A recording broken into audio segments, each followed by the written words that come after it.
Amsterdam, 1636. A sailor finishes a fine red herring, spots a spare onion on the merchant's table, and pockets it for breakfast. But a mob seizes him, drags him through the streets, and throws him in prison for stealing that single onion.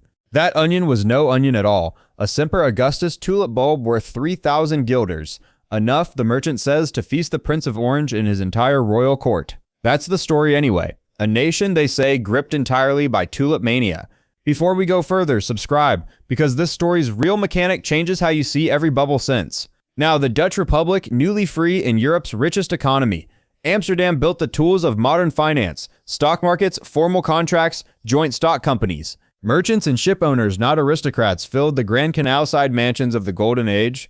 Then the tulips came, and this prosperous, sober nation fell into obsession.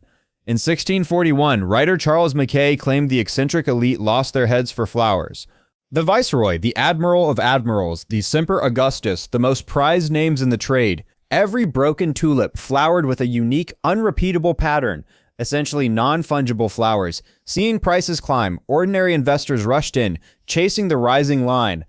By 1636, the trade moved so fast, no one wanted to wait for a bloom to prove itself. Here's the twist most people miss. Dealers began selling contracts on bulbs, still buried in the ground. Buyers weren't purchasing flowers anymore. They were purchasing paper, the option to buy a flower later. That paper got resold again and again, the price climbing higher with every single trade. Some contracts changed hands 10 times before sundown, the price inflating with every single pass. Carpenters mortgaged their tools. Chimney sweeps gambled their savings.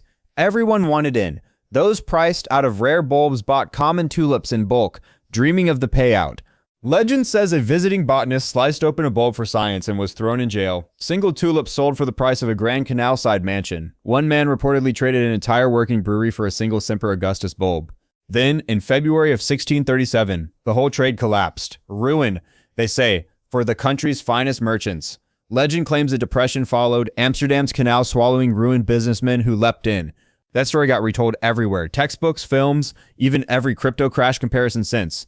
Here's the pattern interrupt. Almost none of that popular version actually happened. The sailor and the jailed botanist, both, historians now believe are likely total fabrications.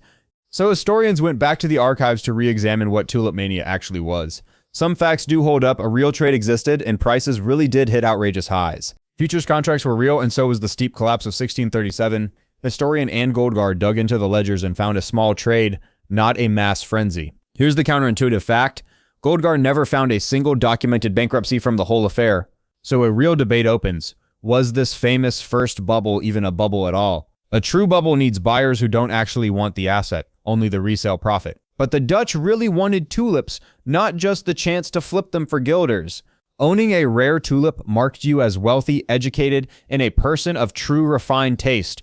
Owners even sat for painted portraits, proudly holding their most prized blossoms. Tulips were prized for real beauty, real difficulty to grow, and real classic rarity. Yet here's the twist. Tulips aren't native to the Netherlands at all. The flower's true home is Western Asia's Tian Shan Mountains, a wild and rugged range. From there, the bulb rode the Silk Road westward, carried by nomad horsemen into Persia. Persian poets prized the tulip for love, but the Ottomans wanted worship, not romance. Ottoman Turks adopted the tulip as their favored sacred flower, a gift from God himself. Its Arabic name, Lale, shares every letter with Allah. No coincidence, the Ottomans believed devout artists banned from painting the human form, stitched tulip patterns instead, but modesty demanded they hide the design on underclothing. Therefore, when Mehmed II conquered Constantinople in 1453, he didn't raise the city's gardens, he planted tulips that still bloom there today. Suleiman the Magnificent wore tulip motifs into battle, while thousands of gardeners tended Topkapi Palace grounds for the flower he loved. But those gardeners weren't just pruning bushes. Many doubled as executioners, so a summoned vizier learned to fear the sight of one. Centuries later, the tulip still marks Turkey itself, stamped onto the tail fins of Turkish Airlines jets flying the world today. Thomas, one obsessive Dutch botanist, is about to drag this Ottoman flower west and hand the Netherlands a fuse without knowing it. Carolus Clusius, trained as a lawyer and theologian, therefore switched to medicine, the only respectable path into his true love, botany. He wrote landmark botanical books and traded letters with collectors across Europe, where gardening had become a fashionable obsession. But fierce rivalry meant collectors hired gangs for midnight raids, stealing rare bulbs straight out of each other's private gardens. Clusius himself lost specimens twice, therefore once touring a rival's collection, and recognizing his own stolen plants staring back at him. A new post running Vienna's Imperial Medical Garden connected him to the very ambassador who first carried tulip bulbs into Europe. When Clusius later founded a botanical garden in Leiden, he brought his tulips with him, and the Netherlands finally had its seed. The poor sandy Dutch coastline turned out to suit tulips perfectly, thriving through the cold, wet climate no one expected. Within decades, cross-pollination bred entirely new colors, vivid yellows and purples the Ottomans had never seen. But the rarest prize wasn't bred at all: broken tulips, streaked with flame-like patterns unique to every single bloom. Seeds from a broken tulip grew plain, therefore only its offset bulbs, tiny clones, carried the prize pattern forward. Clusius never knew why. The pattern wasn't a triumph of breeding. It was a virus quietly reshaping the flower's color. Infected bulbs grew sickly and produced fewer offsets each year. Therefore, the most beautiful tulips were also the rarest. Yet Clusius gave his bulbs away for free, shipping them to anyone who asked, seeding tulips across the entire Dutch Republic. Thomas, Dutch Calvinists, banned gold, banned fine clothes, even banned jokes in church. So where could all that new merchant wealth actually go? A canal-side mansion, sure, but what fills the yard of a man forbidden from flaunting wealth any other way? The tulip solved it. Made by God, not man. So owning one carried no whiff of vanity or sin. Growing it demanded real skill and honest outdoor labor. Therefore, it read as virtue, never frivolous indulgence. Its exotic Eastern origin matched a nation grown rich on the Asia trade status wrapped in piety. So the broken tulip became the ultimate front yard trophy. The rarer the pattern, the higher the man standing. But new varieties took years to multiply. Therefore, demand for the rarest bulbs always outran what existed.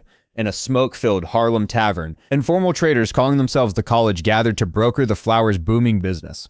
Buyer and seller each scratched a blind bid onto a slate, never seeing the other's number before it was locked in. The college split the difference into one fair price, sealed not with a signature, but a shared pitcher of wine.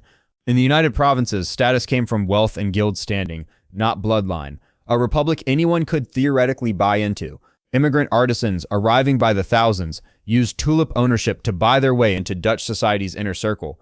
Think of a tulip less like a flower and more like a champion show dog bred, then monetized. Its offset daughter bulbs sold like puppies from that champion, each one carrying a sliver of the parent's value.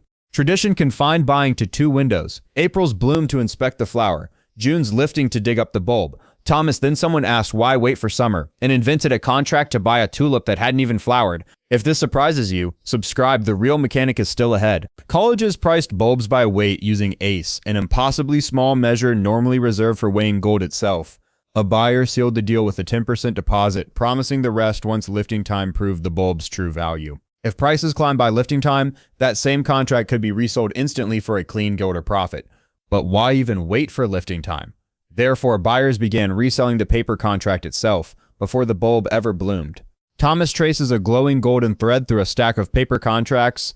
This thread is the real economy of promises. Buyers signed for tulips but paid nothing down, only a vow to pay later. Person A sells a contract to person B for 50 guilders more.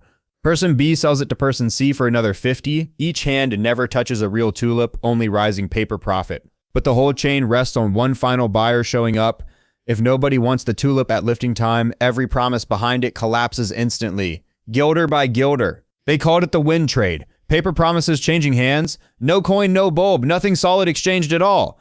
Before this unravels further, subscribe, the real mechanic is still ahead. Some traders put down 5 guilders to control tulips worth 1,000. Borrowed money stacked on borrowed money, so the real risk stayed invisible until the moment it mattered most. 1636 brought plague through the provinces. Survivors inherited dead relatives' guilders overnight, and that sudden windfall poured straight into the overheating tulip trade. One common tulip, the Switzers, rose 12-fold in a single month from 125 guilders a pound to 1,500 by February of 1637. A skilled carpenter earned 250 guilders a year. A single pound of prize bulbs now cost 6 times that, one flower out-earning a man's whole trade. Growers slept in their own flower beds, cane in hand, wiring bells around the garden fence so any midnight thief would wake the whole household instantly.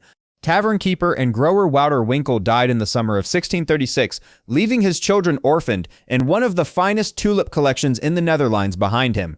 On February 5th, 1637, Winkel's entire tulip collection went to auction, timed by cruel coincidence just days before the whole market turned. Bidders leafed through a 124-page watercolor catalog of Winkle's bulbs before bidding even began, a paper museum of flowers built to prove value before a single blossom was seen. The rarest bulbs never even reached the public auction. An Admiral tulip with an offset sold privately for 5,200 guilders, a pair of violets for 3,200 more. The orphaned children walked away with 90,000 guilders in cash, enough frugally spent that none of them would ever need to work again in their lives. But days later, the entire tulip market cracked open. The very trade that had just made 3 orphans rich was about to leave hundreds of grown men holding nothing. In Haarlem, an auctioneer offered Switzers at 1,200 guilders a pound. Silence. He dropped to 1,100. Silence. He dropped to 1,000. Still, nobody bid. Every trader in that tavern had been rich on paper 10 seconds earlier. Now each held nothing but a contract promising a tulip no one on earth would buy. Even before the crash, ordinary bulbs sold by the pound had grown wildly unstable in price, the warning signs already there weeks before the tavern went silent. Tulip fashion shifted like any trend. A variety prized in Amsterdam might flop in Haarlem, and last year's favorite could be upstaged by a newly bred rival within a season. By the 1620s, only around a dozen Semper Augustus bulbs existed in the entire Netherlands, all owned by a single man. True scarcity, not manufactured hype. Growers named one bulb Admiral. So a rival grower topped it, Admiral of Admirals. Grandiose names sold flowers the same way grandiose promises later sold empty contracts. The famous tale of growers destroying a rival's black tulip in a jealous rage never happened. It's fiction, like much of the Tulip Mania's most dramatic legend. The collapse spread outward from Haarlem across the United Provinces within 2 weeks. City by city, tavern by tavern, contract by worthless contract. Between February and May, some tulip varieties lost 95% of their value, a crash steep enough to earn its place in economic textbooks forever. The traditional explanation is simple.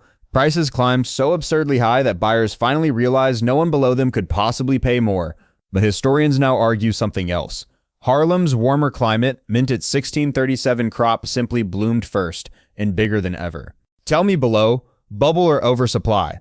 The rarest top-tier bulbs barely dropped at all. There were still only a handful of them. It was the common tulips, suddenly overabundant, that lost nearly everything. Rumors spread that Dutch troops trampled tulip fields to force prices back up, but no such order was ever given, another fabrication born from panic. Here's the mechanic nobody expected. These contracts were only options to buy, never binding purchase agreements, legally shaky promises, not enforceable debts. Along most resale chains, almost no real coin had ever changed hands.